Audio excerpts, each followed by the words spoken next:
Hello friends, இன்றைக்கி நம்ம வாழைக்காய் பொரியல் தாங்க. அதை வாழைக்காய் தோரணன்னு சொல்லுவாங்க. இது கொஞ்சம் கேரளா ஸ்டைலில் நம்ம பண்ணுறது ரொம்ப ஈஸியான ப்ரிப்ரேஷன் தாங்க. முதல்ல ஒரு 4 வாழைக்காய் எடுத்துக்கோங்க. அதை ஒரு 4 பீஸாக கட் பண்ணி தண்ணியில் போட்டு வச்சிடலாம்.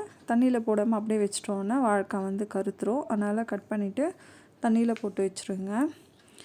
அதுக்கப்புறமா இதை நம்ம ஒரு 3 நிமிஷம் குக் பண்ணி பாயில் பண்ணி எடுத்துக்கலாம். வெறும் வாழைக்காவை போட்டுட்டு அதில் கொஞ்சமாக சால்ட்டும் கொஞ்சம் மஞ்சத்தூளும் போட்டோன்னா சீக்கிரமாகவே குக் ஆகிடும். கொஞ்சமாக தண்ணி தெளித்து விட்டுடுங்க. ஏன்னா வாழைக்காயிலே நிறைய தண்ணி இருக்கும். அதனால் நம்ம ஒரு 1/4 டம்ளர் அளவுக்கு கூட தண்ணி ஊற்றிட்டு ஒரு 3 நிமிஷம் மூடி போட்டு வேக வச்சோன்னா சீக்கிரமாகவே வாழைக்காய் வெந்து வந்துடும். பாருங்கள், கொஞ்சமாக தான் நான் தண்ணி சேர்த்துருக்கேன். இது ஒரு மீடியம் ஃப்ளேம்லேயே வச்சு நம்ம குக் பண்ணி எடுத்துக்கலாம்.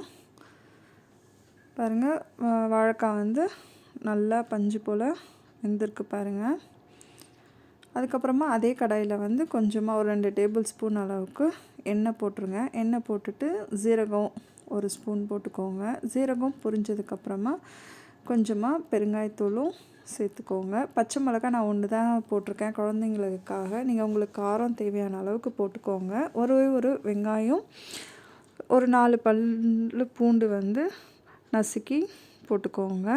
கொஞ்சமாக கறிவேப்பிலையும் சேர்த்துடலாம். சேர்த்துட்டு ஏற்கனவே நம்ம வாழைக்காயில் சால்ட்டு போட்டிருக்கோம். அதனால் இப்போ வெங்காயத்துக்காக கொஞ்சம் போட்டிருக்கோம்.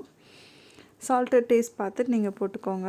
அதுக்கப்புறமா துருவின தேங்காய் ஒரு 1/4 கப் அளவுக்கு துருவின தேங்காயும் அந்த எண்ணெயிலே போட்டுட்டு லைட்டாக வதக்கி விட்டுடுங்க.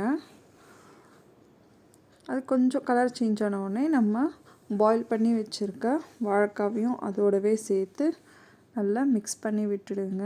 ரொம்ப வாசனையாக இருந்ததுங்க இது. இது ரச சாதம், சாம்பார் சாதம், தயிர் சாதம் எல்லாத்துக்குமே ரொம்ப டேஸ்ட்டாக இருக்கும். நீங்களும் ஒரு தடவை ட்ரை பண்ணி பாருங்கள். Thank you friends.